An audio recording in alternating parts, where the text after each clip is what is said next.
Hi friends, welcome to Global Tech Code channel. இன்னைக்கு நம்ம என்ன பண்ண போறோம் அப்படின்னு கேட்டிங்கன்னா, ஒரு எலிமெண்டோட பார்டருக்கு அனிமேஷன்ஸ் எப்படி அப்ளை பண்றது அப்படிங்கறத நம்ம பார்க்க போறோம். இப்போ நம்ம என்ன பண்ண போறோம்னா, இந்த வீடியோல ஒரு இமேஜோட பார்டர் டிசைன் வந்து பண்ண போறோம். இப்போ நான் என்ன பண்ணிருக்கேன்னா, ஒரு இமேஜ் வச்சிருக்கேன். அதோட பார்டர்ல வந்துட்டு கலர் சேஞ்ச் ஆகிற மாதிரி ஒரு அனிமேஷன்ஸ் பண்ணிருக்கேன். இதை எப்படி இம்ப்ளிமெண்ட் பண்ணலாம் அப்படின்னு சொல்லிட்டு பார்க்கலாம். இப்போ ஒரு HTML ஃபைல் ஓப்பன் பண்ணிக்கோங்க. அதுக்குள்ள இப்போ நான் வந்து என்ன பண்ண போறேன் அப்படின்னு கேட்டேன்னா, பாடி டேக்குள்ள ஒரு டெக்ஸ்ட் அப்புறம் ஒரு இமேஜ் வந்து வைக்க போறேன். H1குள்ள என்னோட டெக்ஸ்ட் கொடுத்துருக்கேன். இமேஜ் சோர்ஸ்குள்ள என்னோட ஃபைல், அதாவது இமேஜ் ஃபைலோட பாத் அப்புறம் அதுக்கான ஆல்டர்னேஷன் நேம் கொடுத்துருக்கேன். சரியா? இப்போ இதோட ரிசல்ட் எப்படி இருக்கும் அப்படின்னு கேட்டிங்கன்னா, இப்போ ஃபுல்லாக வருது. ஏன்னா வந்து CSS நம்ம அப்ளை பண்ணலை. ஸோ CSS இப்போ அப்ளை பண்ண போகிறோம். அதுக்கு ஸ்டைல் அப்படின்ற டேக் இன்க்ளூட் பண்ணியிருக்கேன். அதுக்குள்ளே இப்போ நம்ம என்ன பண்ண போகிறோம் அப்படின்னு கேட்டிங்கன்னா, இமேஜ் டேக் கொடுக்க போகிறேன். ஸோ இமேஜ் கொடுத்துட்டு ஃபஸ்ட்டு வித் செட் பண்ண போகிறேன். வித் செட் ஆயிடுச்சு. இப்போ இதை வந்து நம்ம சென்டரில் அலைன் பண்ணலாம்.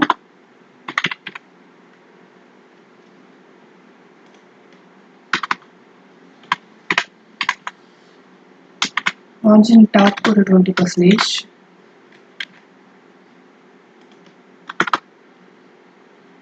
மார்ஜின் லெஃப்ட் ஒரு 20% கொடுப்போம்.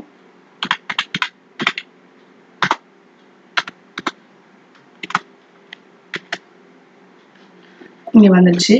இப்போ வந்து இதுக்கு வந்து நம்ம என்ன பண்ண போறோம்னா, பார்டர் அப்ளை பண்ண போறோம். ஸோ 2 பிக்சல்ஸ் சாலிட், உங்களுக்கு என்ன கலர் வேணுமோ நீங்கள் கொடுத்துக்கோங்க. 2 பிக்சல்ஸ் பட்டல அப்படின்னா 5 பிக்சல் கூட கொடுத்துக்கலாம். ஓகே, இப்போ இதுக்கு நம்ம அனிமேஷன் அப்ளை பண்ணுறதுக்கு என்ன பண்ணணும் அப்படின்னு கேட்டிங்கன்னா, அனிமேஷன் அப்படின்ற ஒரு ப்ராப்பர்ட்டி இருக்குது, அதை இங்கே யூஸ் பண்ண போகிறோம். அனிமேஷன் அப்படின்னு சொல்லிட்டு அதுக்கப்புறம் வந்து ஏதாவது ஒரு மெத்தட் நேம் வந்து கொடுக்கணும். கொடுத்துட்டு இப்போ நான் அனிமேஷன் பண்ண போகிறேன் இல்லையா, அது வந்து எத்தனை செகண்ட்ஸுக்கு வரணும் அப்படிங்கிறத நீங்கள் வந்து மென்ஷன் பண்ணணும். அதுக்கப்புறம் அது எத்தனை டைம்ஸ் வரணும் அப்படிங்கிறத மென்ஷன் பண்ணணும். இப்போ இந்த மை மூவ் அப்படின்னு கொடுத்துருக்கோம்ல, இதை வந்துட்டு நம்ம அந்த ஃபங்க்ஷனை எழுதணும். அது எப்படி எழுதணும் அப்படின்னு கேட்டிங்கன்னா, அட் கீ ஃப்ரேம்ஸ்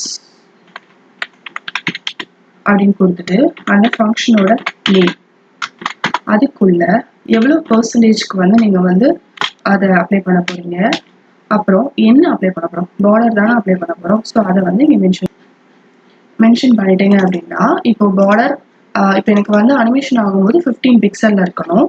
அது வந்து நார்மலாக 5 பிக்சலில் இருக்கணும். கலர் வந்து நீங்கள் வந்து நான் கோல்டன் ராட் கொடுத்துருக்கேன். உங்களுக்கு வேணால் க்ரீன் வேணால் நம்ம மாற்றி பார்ப்போம். ஸோ இப்போ பார்த்தீங்கன்னா சேவ் பண்ணதும் நார்மல் ரெட் கலரில் இருக்குது, அதுக்கப்புறம் க்ரீன் கலரில் மாறுது. ஸோ இதே மாதிரி 3 டைம்ஸ் பண்ணோம். ஏன்னா இங்கே நம்பர் ஆஃப் டைம்ஸ் வந்து நம்ம இங்கே 3 கொடுத்துருக்கோம். அதுக்கப்புறம் நார்மல் ஆகிடும். நார்மல் ஆயிடுச்சா? ஸோ உங்களுக்கு வந்து இன்ஃபைனைட்டாக வேணும், நம்பர் ஆஃப் டைம்ஸ் வந்துக்கிட்டே இருக்கணும் அப்படின்னா நீங்கள் இன்ஃபைனைட் அப்படின்ற ஒரு வேலை இங்கே கொடுத்தீங்கன்னா போதும். ஸோ இது வந்துக்கிட்டே இருக்கும். அப்படி இல்லை அப்படின்னா எனக்கு ரொம்ப ஸ்லோவாக நடக்கணும் அப்படின்னு நினச்சிங்கன்னா, அதோட செகண்ட்ஸ் ஸ்பீடை வந்து மாற்றுறீங்க அப்படின்னா ரொம்பவே ஸ்லோவாக கம்பேர் வரும்.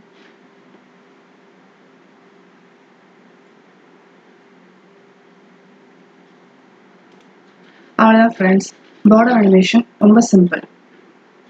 இதுக்கான சோர்ஸ் கோடோட லிங்க் டிஸ்கிரிப்ஷனில் கொடுத்துருக்கேன். தேங்க்ஸ் ஃபார் வாட்சிங். இந்த சேனலுக்கு நீங்கள் ஃபர்ஸ்ட் டைம் வரீங்கன்னா மறக்காமல் சப்ஸ்கிரைப் பண்ணி பக்கத்தில் உள்ள பெல் ஐக்கானையும் கிளிக் பண்ணிக்கோங்க.